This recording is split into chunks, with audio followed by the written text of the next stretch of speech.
साधक तथा समस्त मुनिमती समस्त को शुभेच्छा जय जय आरंभ करुँच। देखु ये मुनि समाज ए जगह कौन थिला ए जगह कौन है ये गोटे मशाणी भूमि थिला। मशाणी भूमि में जाओ 1906 मसीह 1906 बेलू जगह किणा है 7 बेलू काम आरंभ है। काम आरंभ है से बेलू ए जगह बहुत पंकिल कादुओ रास्ता एत भल नुहे तो जाओ परिश्रम कर कौन गोटे मन लगे गुरुजन सागर बहुत सांग गाँव गाँव घर पाखापाखि तेणु सब से एक बुझाऊँ आम भर कौन एत सत्यान जानी आम भूत प्रेत डरिक रही गाँ भर चुटी गोटे जगार समस्त घर कर रही अलग जगह जावा मन हलुला किंतु ये गोटे एति महान जिनस के साधनार फल से लोहाजी महाराज पाखे जाई से साधन कर सबकि जाणिक आसिक आमको एत बड़ अनुष्ठान सृष्टि करदे कि जाओ आत्मज्ञान सबसे बड़ा ज्ञान जो कहुटा जिते बड़े मनुष्य निजक निजे जापर निज भर निजक देख निजक निजे परिषद निजे पाई जन जन जो दुख कष्ट भोगुची ये सब गुड़ाक जो से पठे दी पार से जापर तेज एत सत्य जिनस एत भर रही फिर मो पाखे रही से तो देखीदे आम मो पास रही दिवस रजनी महाप्रभु परात्पर एक समझ हृदय तुमको उजीवी निरंत देख मो पाखे रही कही से देखार किए बुझुची से देखीदे से ज्ञानी सज्जन संग धरी मन निर्मल शुद्ध कर स्वच्छ कर प्रभु नाम उच्चारण कर हे नर नारायण प्रभु नामटा केमती उच्चारण करने को हम एक किए जान गुरु निजे आसिक सब गोटे गोटे बचैले शिखेले आम सब कथा धरी पारे जापारे रिहाजी महाराज जयंती जाओ मझे मझे आम जाई ये जो से थे संस्कृत विद्यालय प्रिंसिपाल बड़ा मझे मझे आसू भेटबाटा हुए से दीक्षा भी नहीं रोहाजी महाराज पाख मानिक रही तो जाओ एत बड़ ज्ञान या भितर रही से भीतर को जो गमिब सी जापर ता ना दुनिया तो अनेक प्रकार रही बापरे 12 मासरे 13 पर्व जानी यात्रा उषा व्रत केते कौटा किए कर मान किंतु प्रकृत योग जिनस को बुझेदे से योग योग इंग्लिश में YOG your own God available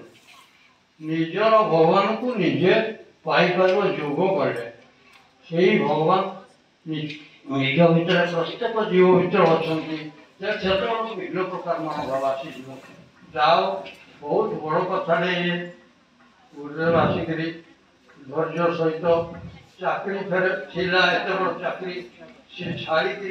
अवसर नहीं आहरी 5 वर्ष 7 वर्ष थी आगत आसिक बसी बैठी कहीं धन लालसा समस्त बर्तमान माड़ी लगी धन लालसा संसार भाव दुनिया भोग राज्य समस्त माटी केते बड़ बड़ इंजीनियर केते बड़ बड़ डाक्तर से कवर कर देखु निज भीतर को निजे जाना कहले निजे जप निजे करने अन्य किए कहीदेव मो खाली जुहार देले हेनी माँ माँ बोलिक जुहार कर यथेष्ट हेनी माँ निजर अच्छे प्रथम पाठ पढ़ला बेलू कौन करी ना किचक ठाकुराणी को मानुी जुहार कर जाकि मंडा चढ़ेली मंडा पढ़ला नहीं यही मंडा तो पढ़ला नहीं कौन करू ना आउ कौन देपारू हाँ देवी कौन कर मिठाई किलो देवी तापर मंडा पढ़ला तापर गोटक बेले गोटे परीक्षा दे चली से तो यूपी समय चली कौन सी परीक्षा मत फेल हेबा पड़ा मुझे बुझीपारि कि माँ जदि मत मिठेकिले रोष कर फेल कर देता मोर माँ को मो पाखे से मिठेकिर दाम मात्र 2.5 टंका 2 टंका 25 पैसा से पैसा मत मिलला मुझे पारि तेणु जिते मु रोजगार क्षम हेली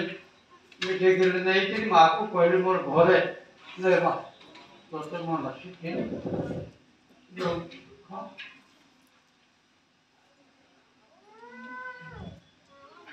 माँ को खुशी तापर गुटक पर भी बिना कॉलेज नाम लखे न लिखिकी बेबी को 7 दिन से किसी प्रमाण पाइनि सहित से बयस मुसान भेटला से सब कथा कहते बुझा मन को आसूता केत आसे नहीं किंतु प्रकृत तत्व राणी बोली हाँ गाई दीक्षा नहीं आसे सब बहुत बढ़िया लगे निज भर खोलीगला माने आउ दुनिया असुविधा ना ये दुनिया भूगोल अनुसार लाभ नहीं आशा ना कामना बासना सब दूरे तेज शांति दुख मिल ए सुख देख दुनिया सुख बोले जो जिनसा कहते सुख बोले जहाँ जन नेतरी से हाथे आसे हाथ पड़ा सुख बोले गोटे एमती जिनस अच्छी से हाथ को आसो पड़े धरा कथा खाए मजा सब जिन लिखी मनुष्य कितु बुझुची देखो दुख आ सुख मनुष्य सुख कर संसार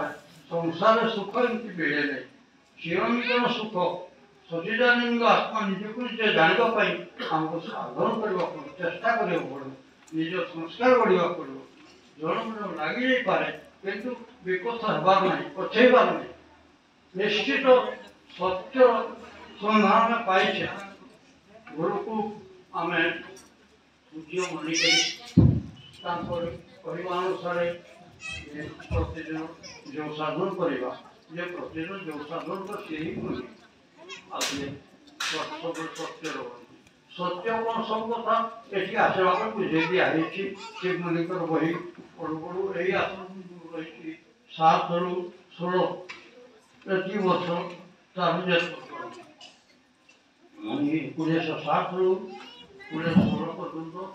से भितर रही जिते शिव मुनिकर बही पढ़ापढ़ी करने सुजोग मिलला सत्संग करने सुजोग मिलला तो जाओ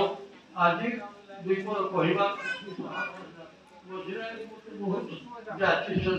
आसला बेलू कहवा को राजी हुए आज बहुत खुशी लगे जाओ हाँ मुझे कहना ये आश्रम शिष्य आमर गुरु और सदगुरु शिव मुनि महाराज की जय।